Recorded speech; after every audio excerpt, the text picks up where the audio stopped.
Hello, everyone. I'm Waddell.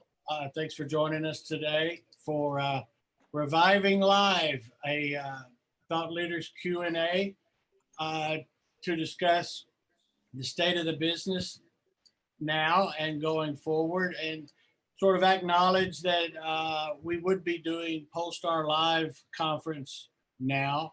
And obviously we're not, but we wanted to get some folks together and mark that uh, milestone and have a discussion with some of the industry leaders, and of course talk about when we will be able to do it and when this industry might come back and how everybody's doing. I have an awesome lineup today.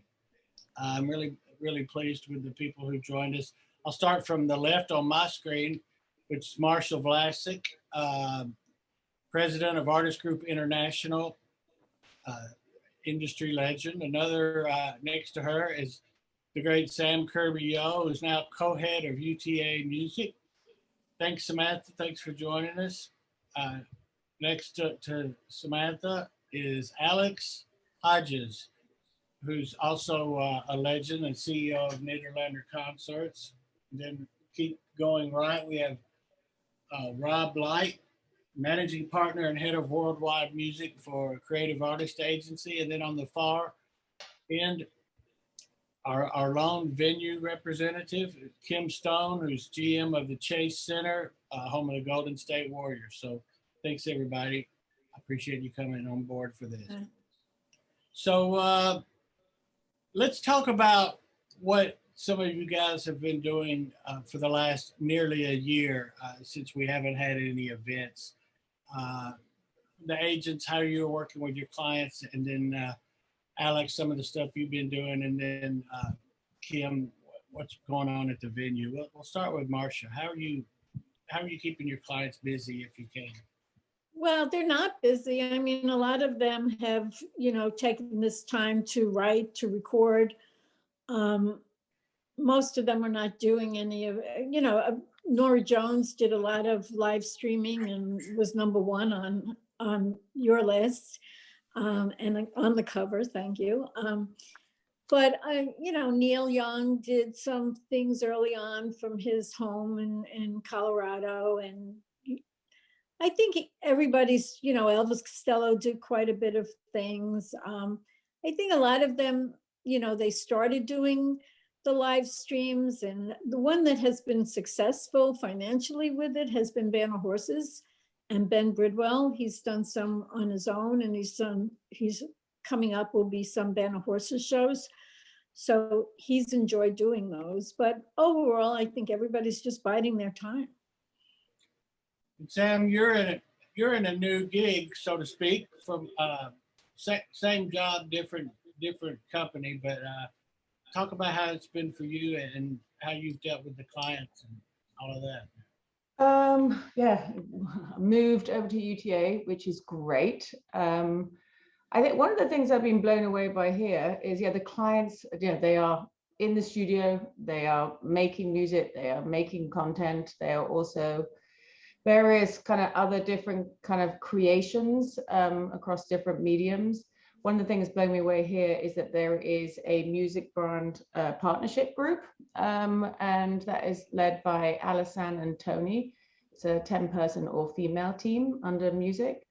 And they've done like 300 plus deals for like 270 clients, and continue to excel at everything from like Arlo Parks, and she's done both Gucci and Nike, and then there's like Post Malone.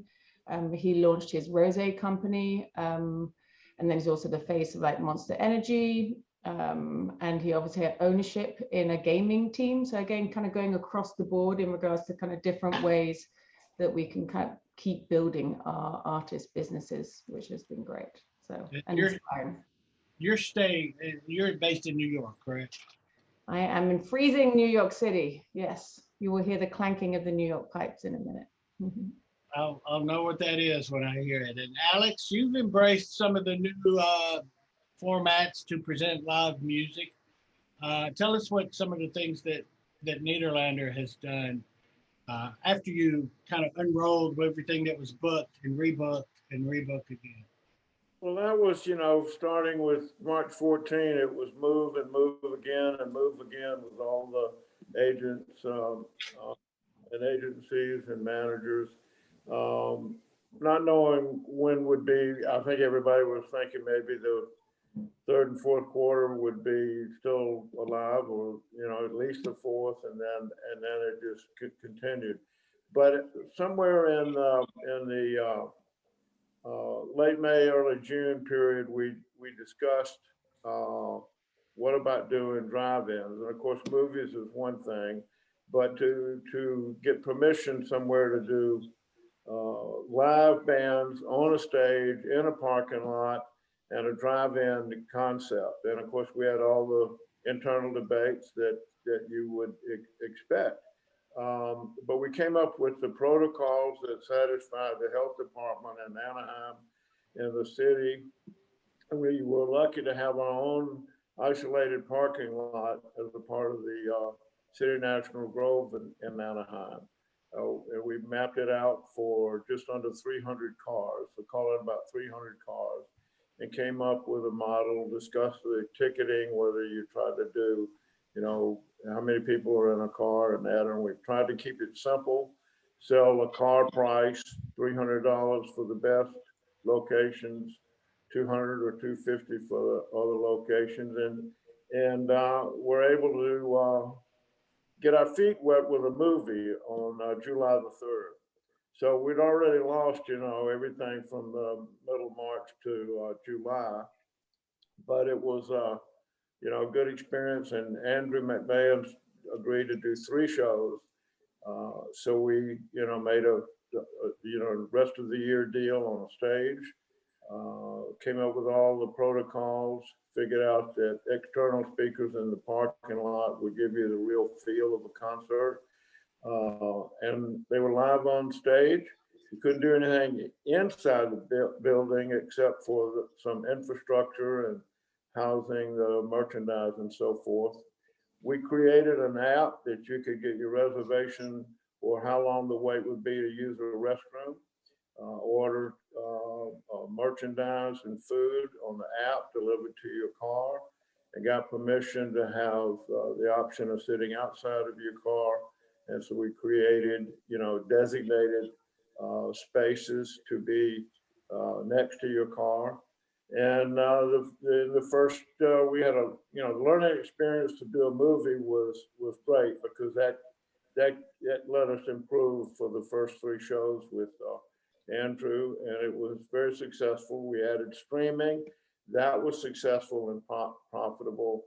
And the merchandising, food and beverage equation also. And to make the food and beverage equation simple on the app, we had Aramark, and then we also had 2 food trucks and a very simple menu, and they could choose, order, pay, and then have delivery. After that, and even though it was successful, it was hard to book shows, going forward.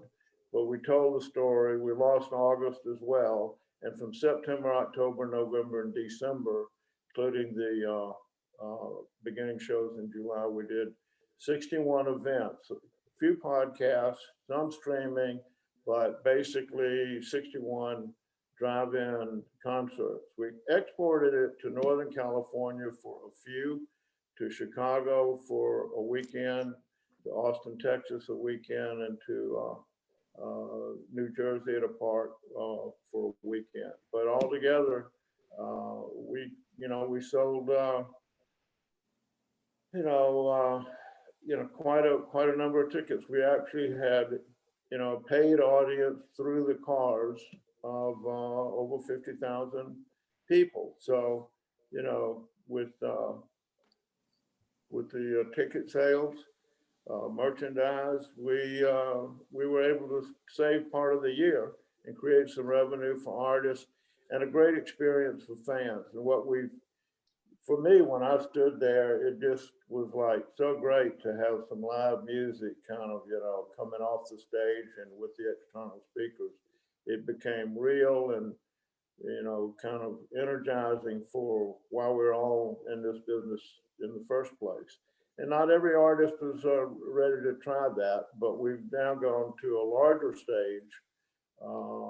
And the next shows will be this coming weekend, you know, so it's a good experience. We created an amazing cut down team that could do everything from the ticketing aspect, including our refunds, but all the ticketing aspects to executing the shows, buying the shows, and marketing the shows.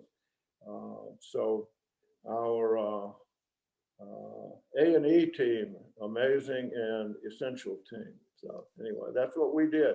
And it made fully engaged with the staff, you know, every day for the next approval and the next offer and the next show, and dealing with more downtime in January for several reasons.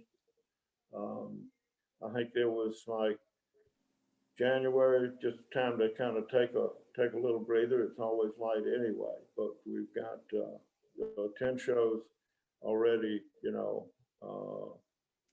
on sale for in that mode, and then another, you know, a few hundred shows, real venues, full scale, and many of which won't happen and will have to be moved again and again. Yeah, and So busy. everybody's been pretty busy. I can say that. Rob, talk about there's so many acts, so many opportunities, and you have so many different facets to the agency, right? So I understand that that endorsements and sponsorships, branding, and privates have still or were fairly active during. It's I don't think anybody's worked harder than agents over these last 9 months, not making a lot of money on touring. And no matter what we've done, and I'm going to talk about it, nothing replaces an arena tour. We back probably late summer decided, rather than booking and rebooking, we were holding 2 and 3 routings for every tour. We sort of jumped ahead and said, okay, let's hold something late 21 and hold something for 22 and have options so we could be a little bit more flexible, so we weren't rebooking, trying to get some avails. But we spent a lot of time looking for other opportunities. So a number of clients are doing book deals. We've done a bunch of autobiography deals, a bunch of children books deals, a lot of podcasts. We've done over 150 college streaming gigs through our college group, which has been huge for a lot of mid-level and younger clients who've been loving those. And to the point, so similar to what Sam had talked about, our endorsement group had probably the biggest 9 months they've ever had. We've done over $50 million in deals, but most of them in the 200 to 400 to 500,000 range, where artists who normally might have said, I really don't want to jump into that space, opened up and said, you know what, I'm not working, I want to stay visible. And a lot of things popped in, and it's been great, and they've had great experiences, and the brands have had great experiences. So in all of that, people have stayed really busy. The one big win for us is we represent a franchise called Elf on the Shelf. If you have young kids, you know what it is. We did a Christmas show with them at a fairgrounds in LA, did almost 400,000 cars, a drive-through experience, grossed over $5 million. So we're going to expand the events division at CA over the next couple of years because it was a huge success. But so much of what I think we've all done, and I know Marsha does it and Sam does it, is just keeping morale up and keeping the clients upbeat and positive. You know, that there is going to be a time when this all gets turned back on, and the demand, the pent-up demand is so enormous that it's going to be, I think, 22, 23, 24 are going to be the 3 best touring years we've ever seen. So part of our job is to keep everybody looking forward and not sort of, you know, dealing with what's happening right now. And I think great agents end up doing that organically. Yeah, that's tough to keep the morale up, but you can do it. Anybody can do it for a month or two when you're talking this long. Kim, what's been going on in the building last 10 months or so? And let's talk about the whole situation and the things that Rob was talking about. Thanks, Ray. Yeah, thank you, Ray and Rob. We are so ready to welcome back all of your artists. And our fan surveys show that they're ready to come back too. So Ray, you know, several of you are based in California. You know, we are probably among the more conservative from a health perspective. And then Northern California tends to set the bar at an even higher standard. So we're fortunate though, because a couple of things. One, Chase Center itself, we were only open 6 months before we went into shelter in place. So we are taking advantage of this time to do several things. One is to take our infrastructure and adjust it, because our goal coming out of COVID is to be the safest venue in the United States. We just like to put that out there to our staff, and in doing that, that means we've taken and been able to meet all of the CDC guidelines and the ASHRAE guidelines for how to create a safe indoor space. Because outdoor, people are a little more, you know, there's been activity, there's been large gatherings and outdoor, but the indoor spaces where people are a little more hesitant. And so our HVA system, I won't go into all of the details, but we are amongst that, we can do 4 outside air exchanges an hour, which is what San Francisco is going to require coming out of this.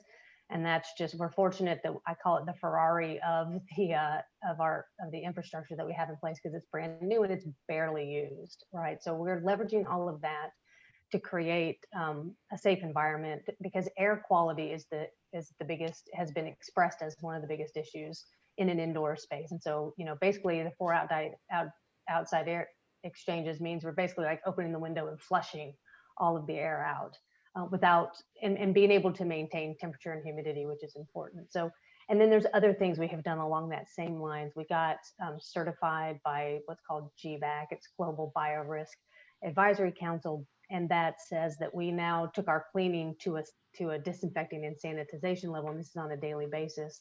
And those new protocols and policies that we learned as part of that process are ongoing even today, even when it's a dark day. So we know that we're cleaning to kill viruses. That's basically what the GBAC third-party certification said for us. And then the other piece of this that's really interesting is we have stood up an on-site testing program, and we are testing 550 to 600 people a game, because right now we are hosting fanless Warriors games.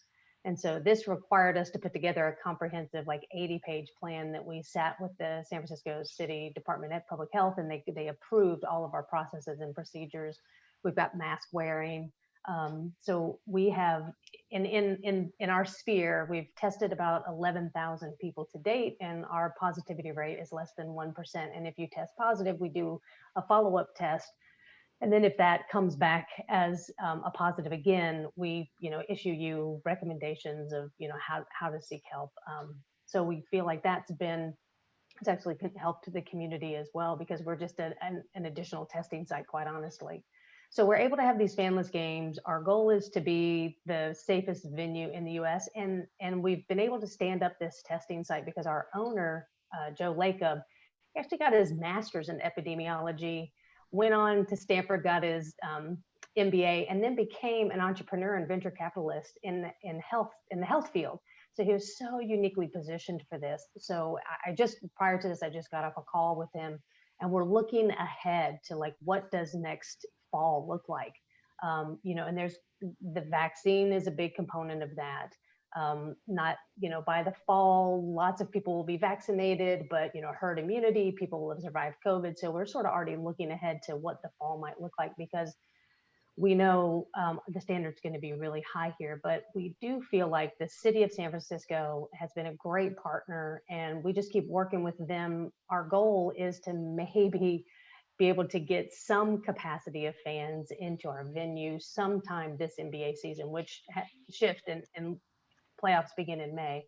So we're hopeful. You know, that's just you will find I'm the eternal optimist that we're going to be able to do some of this, but we certainly think next fall, we will certainly are very optimistic about having fans. It's not full. We're not sure if it'll be full capacity, but we've partnered with UCSF and their top infectious disease expert to guide a lot of our work that we're doing in this area too. So I've become very knowledgeable in areas and fields I never thought I would be knowledgeable about, but we want to come out of this and make sure that the artists, the fans, when everybody's ready to come back, they'll come to Chase Center and not be concerned that they're going to be exposed like that. And we're given the resources to do that. So right now we're fanless, but we are having, you know, our team is in. We've got, as I said, about 500, 600 workers coming to support the broadcasts and all the various things. So we're hoping we can do that crawl, walk, run, and many of my peers across the NBA are having fans.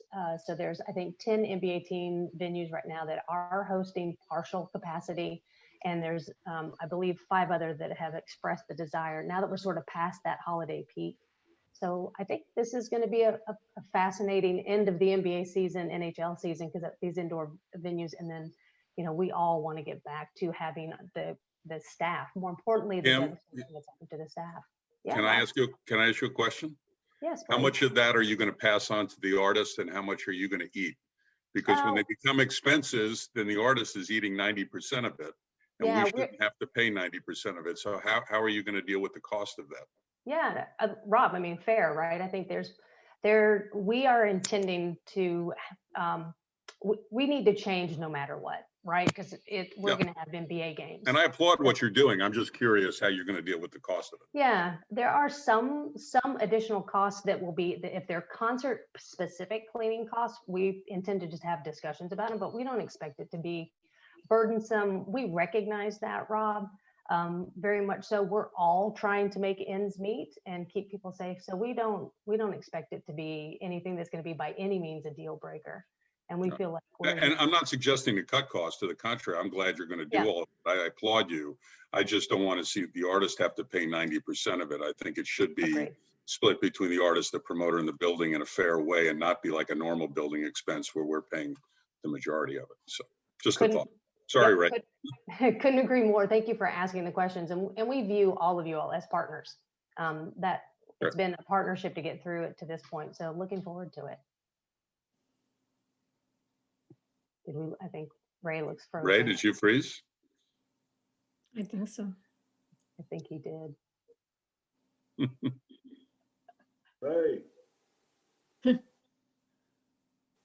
Well, maybe we should move forward. I think one of the questions Ray would be asking is, what do we think? You know, when is the hose going to turn on or not, and what will be the signs to that? So I'll throw that question out to everybody. What are the things they're looking towards to be able to move forward?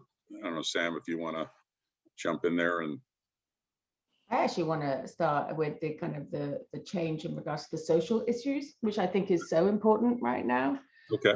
Both us internally, what we're doing in our own companies. I know that obviously at UTA, they've been doing Justice Now to go over education and kind of hiring and mentorship and more than that, right? In regards to the fact that we actually are representative of those we represent. But also I just want to highlight, there's one that I think is really great that we should all be talking about. It's called Diversify the Stage, and you should check it out. Noelle Sags has actually initiated this.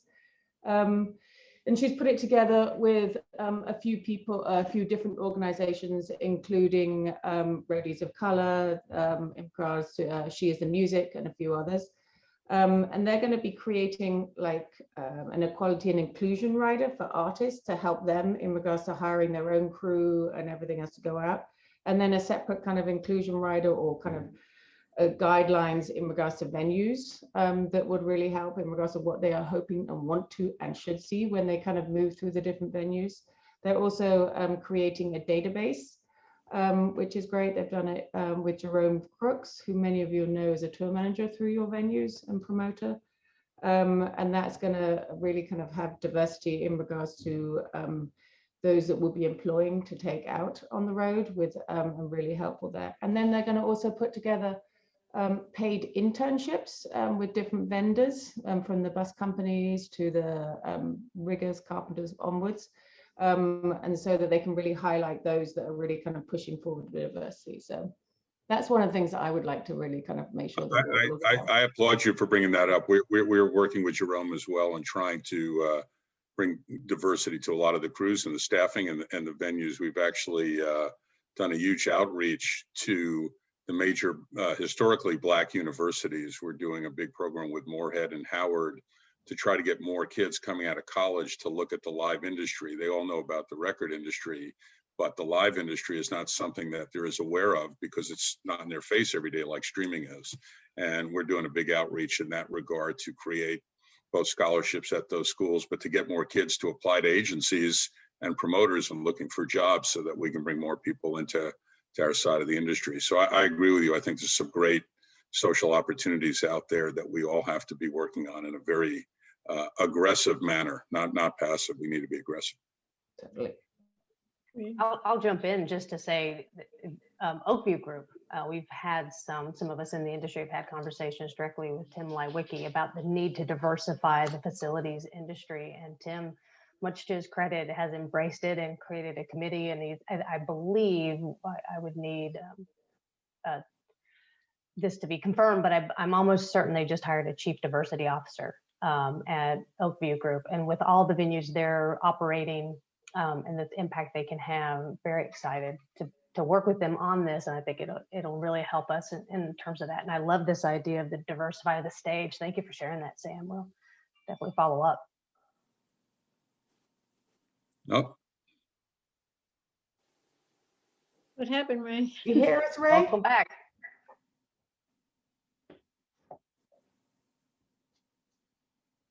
Also, while we're waiting on Ray, I think one of the things to an opening that our team has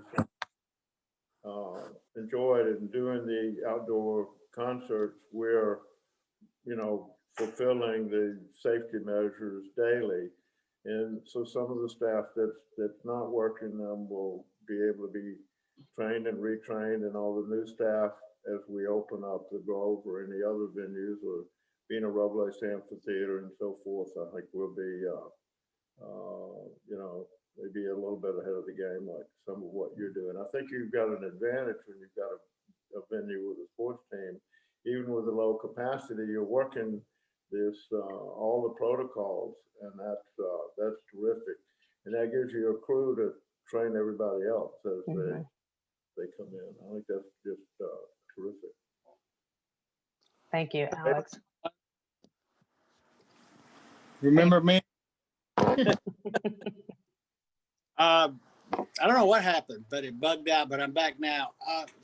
Before I went into, I guess, the ether, we were talking about the deals and the costs, et cetera. Basically, the math of this whole situation.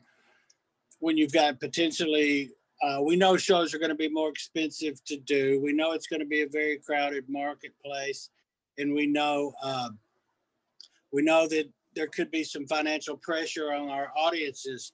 So talk about that discussion that's going to take place so it works when we potentially do have a full slate of shows running in the fall or whenever it is, and what those conversations will be like. And I guess I'll start with the agent side. And unfortunately, Kim, you have to take it from the venue side all by yourself. You want me to start? I think that the artists have, suffered a great loss over this pandemic, as well as all the venues and promoters and everybody. Nobody's coming out really winning here. And, when it first started, the first thing that came out was that the artists should, reduce their fees by X amount of dollars, and that should be the new guidelines. And I guess all of us kind of didn't agree with that on the agency side. And there isn't one size fits all, and a lot of these shows do have to get moved, and there is the refund policy, and there will be losses, but the losses can't be absorbed by just one side.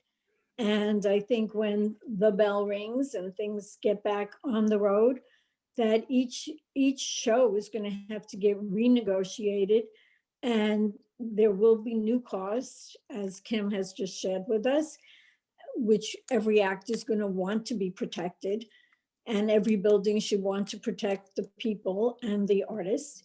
And I think it's territory none of us have been in before. And we're going to have to feel our way through this, and to how to do the best for everybody so that our industry can continue. Because right now we are at a total standstill, and we need to get back in business. So we're going to all have to figure it out.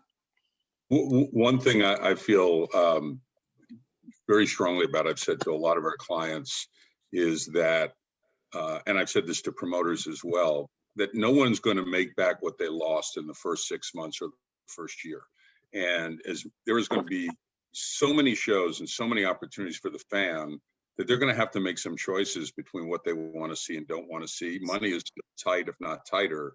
And so if we all go into this with, we got to make it all back the first year, I think we're going to find ourselves in a tough position. If we take a longer view of this over 2 or 3 years, we're all going to be healthier. Ticket pricing is going to be a lot more sensitive.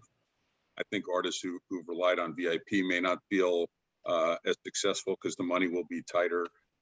Just putting shows up on sale in a market where everyone's jockeying for position to get their show up with the biggest bang is going to be difficult. So it's really going to rely on a lot of compromise, some big, broad promotions. And I've said this to you before, Ray, I'd love to see really a national on sale day where every show goes up at the exact same time. You know, I'd be all for, you know, $24 tickets for the first 24 hours for everything, you know, something that brings the universe back to this moment. But I'm trying very hard to get people to think about this over a 2 or 3 year window and get the health back into the system, not try to, in year one, take it all back in one fell swoop. I think that would be a mistake. From your side, Kim, you're getting you've had shows, you've seen the shows get moved and then moved and moved again, and it has to be, the date book has to be kind of getting a little crowded as we move further in the year with double, triple, quadruple holds. How hard is that for you, and how do you deal with that kind of challenge?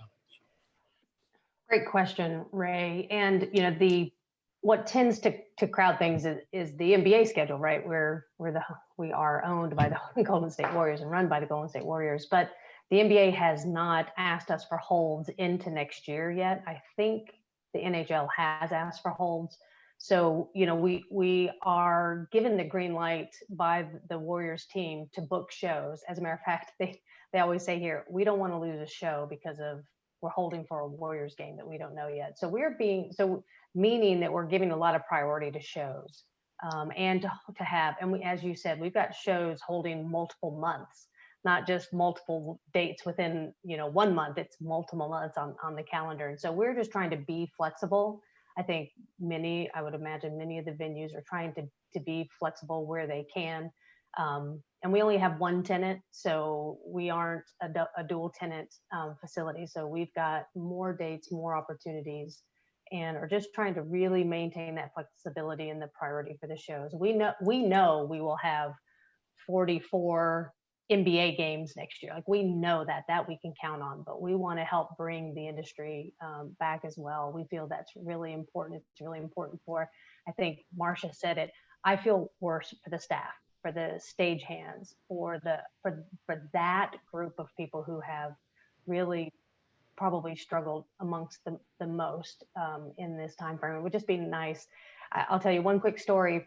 When we had our first fanless Warriors game, December 12th, it was like the first day of school, because all of us that hadn't seen each other because we hadn't been back at the building were like, oh my gosh, it's so good to see you. So to Rob's point about there will be this euphoria on this return, and we should find a way as an industry to capitalize on that, because it is a rare reset or restart for our industry. It gives me goosebumps thinking about that day, because it was just great to see. It was only 650 people, but it was 650 people. So that euphoria is there, and Rob's on to something about let's capture that, let's bottle it, let's use it. I think we're going to go from a society that was materialistic. You know, what kind of sneakers did you wear? What kind of car did you drive? Where did you go to dinner? What did you wear? And I think we're going to see the universe abandoning materialism and going to an experiential society where people want to experience things. They want to share with people they haven't. And that sort of universe is going to be great for our business across so many verticals. So it falls on the building a lot to create great experiences. And Kim, thank you for all the work you're doing. but we're all, I think the festivals, everything, that experience of sharing something with your peers and your family is going to be enormous across not just concerts, but theater, comedy, fairs, everything is going to take off over the next couple of years. You know, It's exactly that. So I just want to say it's so important to be creative and long-term, to exactly what Rob and Kim are saying too as well. It's not just going to be the kind of the straight plug and play or the kind of the straight kind of 60 dates. Is it going to be multiples in this area or multiples in that area? And then are we also going to be having the kind of the virtual balconies, right? The VIP experiences on top and more that we can do. So it's definitely going to have to be coordinated, and it's going to be partnership, and it's going to be a cluster. well, you know, this business can be very flexible when it has to be, and we'll see that for sure. I wanted to. The festivals have been mentioned, and the holds in the arenas, and picking up an arena tour and kind of setting it somewhere else, with the exception of a few dates. That's one thing, but these festivals are an anchor show, right? So they kind of build their tours around those big anchor plays. Do you think any of you guys, Marsha or Sam or Robert, do you think you'll be able to get all of those festival plays back and build around those? And how challenging is that part of it? Well, my experience right now is like, I personally feel really doubtful that any of them will really happen in 2021. I think a lot of the August ones are trying to think about October. And, you know, there's a shy chance of that, but I wouldn't hold much faith in it. But I think a lot is going to be lost, because maybe, you know, promoters are thinking of rebooking a festival and not just flipping the exact package over, which is not good for the artist that has, you know, depended on these festival shows. And I think there's going to be a lot of battling going on in terms of the bills, and, you know, how you hold, you know, legally you have no real hold to get an offer for 2022 on the same festival. But you know, it's going to be a mess. It really is going to be a mess when some of this dust does settle. I would also say, Ray, one of the misnomers about trying to think when we're coming back, you're seeing a lot of festivals move or go down, like Glastonbury and Coachella and a lot of the early summer ones. And so people are reading the tea leaves saying, oh my God, is the whole business going away this year? And festivals are forced to make decisions way early, because they have to build infrastructure 6, 7, 8 months in advance. Whereas a tour could start in August 1st and go on sale May 1st. You know, the notion we used to do that. Yeah, well, Marsha would remember clearly, 6 to 8 weeks was all you needed to go on sale. It was a number of people who, when Summer Shed started, that, oh, I got to go first. And the long lead on sales creeped in 10, 15 years ago, and now going up 8, 9 months a year in advance is not abnormal. But the pent up demand added to just the ability to go quickly, tours that can go, that are nimble, that don't need huge productions, that don't need huge rehearsal times, I still think are going to get out in the fourth quarter, and maybe even in September and late August when we're all vaccinated. So the fact that festivals have gone away is more a function of their long lead cost structure. And it's horrible that they are. But again, when they come back, they will come back with the same fervor, because when people feel free, they're coming. So it's going to be harder on us from an artist point of view. But I think you'll see 22 being an incredible festival year across the board. I want to touch on some of the 22 will be big at every level. In the meantime, when do we feel comfortable advertising the show? And Rob makes a good point that the lead time to advertise won't be as long as we've gotten accustomed to.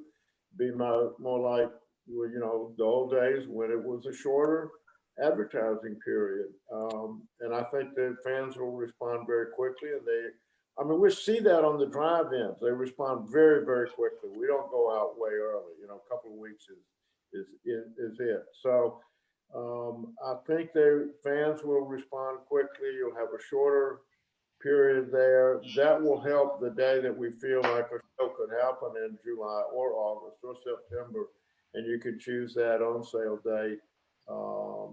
And I agree that the fans will want to come out. The only thing is that the other big question is what's the capacity going to be, Right. outdoors or indoors. So Well, that's what I was going to get to, because this came from the audience, and I sent it on the questions to you guys. Fans are more in touch with the artists, I believe, than ever after this, right? If their artist is playing, they're going to know about it, and provided we can give them confidence to go to a show, which I think we can when you hear what Kim says and these other plans. The question becomes, what are our capacities? How flexible you can be there? Some artists, they only go full capacity. It's their whole model, and they're going to wait it out. And then some artists can be very flexible here, and there are a lot of options. Play a bigger venue with a lesser capacity. But what is the determining factor on the capacity side of it, and which artists work best in some configuration and which have to wait till full? How do you decide? What do you tell the artists? One thing is, we had a venue that we were checking on in the Midwest, and they said 25% capacity, comma, but not more than 250 people. So it's a non-starter. But we've had others, like a baseball park, Dell Diamond Park near Austin, where we haven't done an event yet, but we're planning a couple. They're using a pod model now, so the 15,000 capacity, they got permission for 7 or 8. They've done a couple of events, and not cars, but little pod sections of 3, 4, 5, maybe 6 people, spread way out in the stands and on the field, and do 4,500 people. So maybe that's a model that will work, because there are a lot of artists that and we can pay for a lot of shows that can do 3,500, 5,000, 6,000 people. So that would be half of some of the normal capacity. Organizing the pathways for people will be tough, and it's great to see like where the Warriors play and the example, because the learning experience is already in process for many venues. But I think that point though is that I think we just have to, this is the new normal. We're living with the virus, and so we are going to, going forward, people are going to, it's all about the kind of the testing and the tracking, and it's going to go in from the flights. You have to be a negative to get on the flight to go to a festival, right? And then you're going to have to actually be tested, whatever that local country is, or state or city, and then you're going to be obviously tested going, separate testing sites are going to kind of be set up before you even go into the festival, and then you're going to have to go this way or that way depending on positive or negative. Then you go on the site, but you're still going to be wearing masks. There's still going to be kind of distancing that's going to go on to a certain extent. I think this is going forward. It's not really truly, we have to get used to the new normal, right? There's going to be variables on it. It's going to be new normal. I think for certain artists, with being indoors in the indoor venues, if you have reduced capacities, will definitely affect their sound. Definitely affect the look of the building, unless they do the cutouts of people buying a ticket and or some kind of ticket and sending in their photo for a cutout like they did with the Super Bowl. But I mean, that will have to be taken into consideration as well, because an arena with a reduced capacity doesn't sound like an arena with a full capacity. So there are certain artists that are very sensitive to that. I happen to have one of them. And certain genres, right, that aren't going to work, full stop. I mean, you can't put an electronic or other similar hip hop rock into a seated venue, certain seated venues, right? So, well, I mean, that's some things we got to figure out. What's the future of GA? Does it exist in the new normal? Meet and greets, do they exist in the new normal? VIP? sure. But another thing, and I haven't heard it, and this question came, and it's a good one. Not only do you have to manage the touring traffic, but it's critical, I think, to strategically manage the on sales and Of course. that traffic. and the announcements of it. Man, you could solve a lot of problems with what Rob mentioned with announcing everything at once. That would take a pretty unprecedented level of industry cooperation because everybody wants their space to announce, right? Yep. Well, it's more a dream than a reality, but I do think there's something about saying we're turning the switch back on, as Marsha referenced. I will say, just to go back to the last question for half a second, the hardest part for us as artist representatives is booking a Swiss cheese tour, where 4 markets are one thing, 4 markets are another thing. You've got to skip certain cities, and it's going to be very difficult to tell an artist, well, build a production that will play to a full house. Oh, but we're not going to be able to play it in these markets. I am a believer that when the vaccination crosses a certain threshold, that we're going to have to get back to where we can put real bodies into venues and let them go. And in fairness, whether it's crazy or not, if you go to Nashville or you were in Tampa, every bar was packed. People are out all the time. We just haven't, as an industry, I'm not saying that's right or wrong, right? I'm just saying that we're going to be the last car on the train to sort of acknowledge how people want to live. I don't think you can social distance at a concert. You can't keep people apart. And I don't think the experience in a third of a house in an arena is an experience. Marsha's right about the sound, but even for the fan, it's not a good experience. So, for those sort of artists, I would rather, you ask who could go, I would rather wait until they can do the right show and connect to their audience than jerry rig a production. That's it. Someone who's an acoustic artist or smaller can maybe go into a club or theater. You may find artists actually saying, you know what, let's play smaller. We haven't for a long time.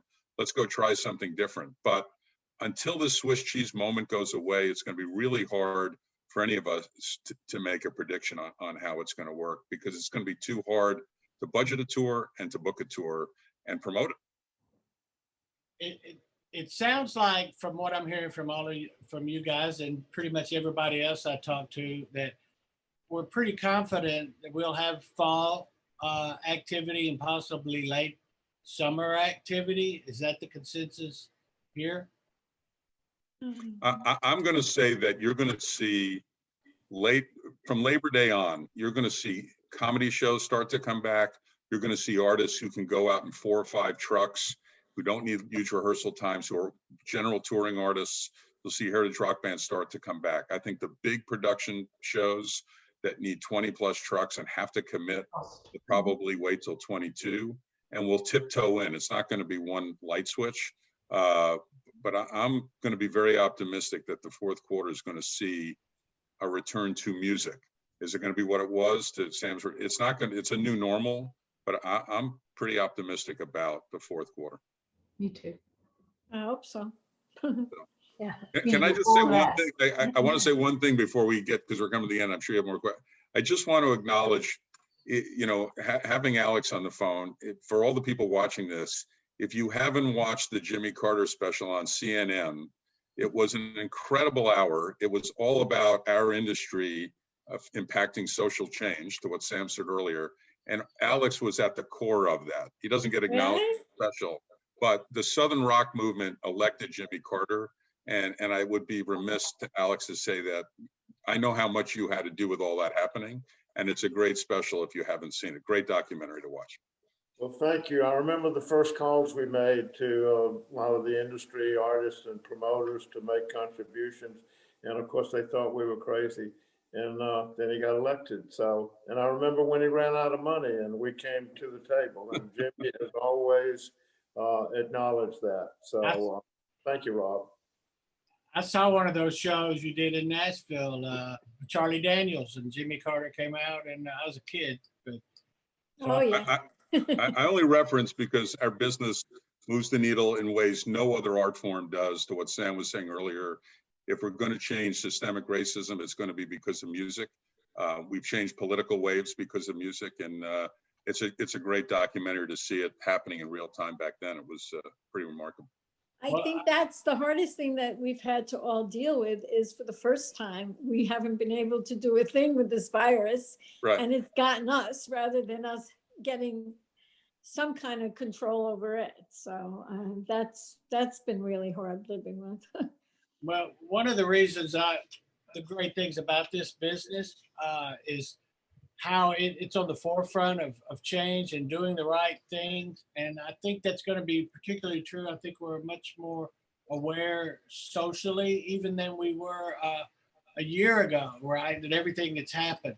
So I mean, a lot of companies are making even more effort to be more inclusive and diverse. And I think this business is going to lead the way. So if anybody wants to talk about how they feel about that part of it and what we can do or what you are doing to make this a more inclusive business, I'd love to hear about it. We actually talked about that, Ray, when you dropped off the phone. I'm sorry. Oh, really? Sam brought it up. I did, Sam, Ray, I and it is. I'll applaud send you. you stuff. I applaud Diversify you the for state. your involvement. I mean, you have been a forerunner in many of these issues, including women in music, and so I think you're very, very instrumental in a lot of it. And I'll just add, I'm sorry, because it was a great exchange, right? We did an admirable job in your absence, anticipating one of your questions, but this, just to put an exclamation point on this point, it is the Black Lives Movement and the Me Too that was a couple of years ago. Those were movements, those weren't a moment in time. So there's a new lens that our customers and our fans are now looking at us through. And so, this is a great forum to tell everybody, like, this isn't, it's more than a motto. It's more than just a moment in time. It's like a movement. So I think your people vote by how they spend their dollars, and they are starting to look at where do you stand on the diversity spectrum. And it has to be a deep, meaningful one. And Sam's point, Ray, she mentioned about the diversify our stages. So I just want to say that to the audience, that I think vendors are getting more selective. We're all starting to see things through a new lens. And in the past, I think it was a moment in time. This is a movement and is going to continue to last. So I encourage everybody to just continue to embrace it as the industry has. And as we've pointed out with Alex's CNN special, this industry can make a profound difference in society. It's a beautiful thing. I mean, I've been doing this for a long time, and I'm telling you, I could have had 6 guys up here and nobody would have batted an eye. Maybe Marsha. And 20 years ago, that's what it would have been, and nobody would have thought anything about it. Marsha might have been in the conversation, but now it's just the way it is. And you know what? It's a snowball effect, and it just makes more of that happen. And we got a long ways to go, but I'm really proud of how far this business has come and to be a part of it. Well, the interesting thing, Ray, is if you had wanted to, you could have bounced me and put Emma Banks or Carol Kinzel in. You could have easily bounced Alex, and put in Deborah Rathwell, and had all women here who are as good as anybody in the business. And I believe you could have did the same thing with people of color. So I would encourage you next panel, get rid of all of us old guys who've been doing this a long time and try to do that. I think you'd be amazed at who would step up and impress. Yeah, you could bounce me too. We're all obsolete. I wasn't going to say that, Ray. Now, we're not obsolete. Don't get me wrong. I honestly, I think that, and I know Marsha would say this and Alex would say this, I feel like I'm 30 years old. I've never been more enthusiastic about what's coming and new music and the packaging and everything about our industry. But I think there is a next generation who deserves a voice on these panels and who would impress you. And you've got Sam, if you had Jen Adler or Marlene Tucci, or like I said, Deborah, or some of the young women who are working at Live Nation, who are unbelievably great promoters. And obviously, Kim, you have a number of peers. I think it would be great and something you should think about for the next Polestar conference. Well, we're very cognizant of it. I want to thank you for some of the programs you do to recognize diversity and some of the gals from Cindy to Vanessa and Jamie who work at our company have been nominated and then won the awards, and you do some of those programs, and not everybody could watch them because we're so isolated. But when you put put them together and put groups like this together, you know, hopefully the word continues to spread. Maybe we are building a new business, and don't underestimate. Rob, come down to a drive-in. You'll actually be energized by it and feel 30, like you just said. So it's pretty. This you know, we're rebuilding, and thank you for having everybody. Well, that's a good segue. The Polestar Live 2021, along with Venues Now Conference and Production Live, I promise you right here, it'll be the most diverse conferences we've ever done. And right now, we're calling it Live Week 2021. Anybody watching this can get, we're very cognizant of the people's financial situation, but if you use code FBL50 at liveweek2021.com, we'll give you, what, $50 off? Significant discount. So don't hold me to that, but a good one. And we hope to see all of you guys there, and hope to see me there. And I really appreciate you guys coming out to do this today. Does anybody have a closing comment? I wish we came out to do this today. We haven't moved anywhere. Thank you for having me. I just pray every day that our industry gets back on the road, and I feel like I want my life back. I've loved my life, and I don't want it to change. So I'm ready to go again. That's really well said. Yeah, I was loving it pretty well too. Yours and mine. All right, everybody. Thank you. Again. Appreciate Thank it. you, Ray. All right, bye-bye.